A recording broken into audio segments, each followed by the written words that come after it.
যুক্তরাষ্ট্র এবং ইসরায়েলের সাথে যে যুদ্ধটা হচ্ছে ইরানের, অর্থাৎ ইরানের যে প্রতিরোধ যুদ্ধ শুরু হয়েছে, সেই যুদ্ধে আবারও একটি বিয়োগাত্মক ঘটনা ঘটেছে। সেটা হলো ইসরায়েলি হামলায় ইরানের যিনি গোয়েন্দা প্রধান আলী লারিজানি, বিশেষ করে নিরাপত্তা উপদেষ্টা আলী লারিজানি, উনি নিহত হয়েছেন হচ্ছে সুলাইমানি।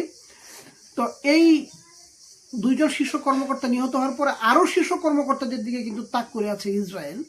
কিন্তু প্রকৃত ঘটনা হচ্ছে আলী লারিজানি কিন্তু একজন আন্তর্জাতিক কূটনীতিক হিসাবে এবং মধ্যস্থতাকারী হিসাবে এবং নেগোসিয়েটর হিসাবে কিন্তু খুব ভালো ভূমিকা পালন করে আসছিলেন।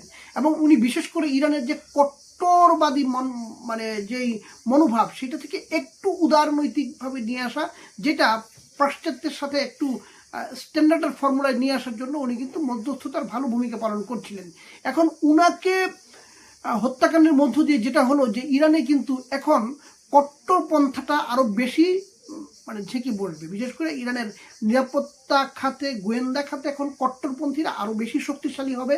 এবং এর ফলে যেটা হতে পারে যে এই যুদ্ধটা আরো বেশি অনিশ্চয়তায় পড়ে গেল এবং যুদ্ধের শেষটা কিন্তু এখন আরো বেশি মাত্রায় এখন শেষ হয়ে যাবে।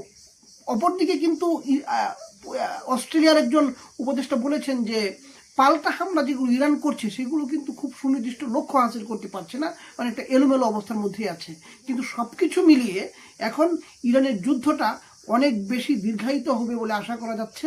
এবং সেই দীর্ঘ যুদ্ধে শেষ পর্যন্ত মানে এখনই যদি যুদ্ধ থেমে যায় তাহলে সেটা ইরানের জয় হিসেবেই চিত্রিত হবে।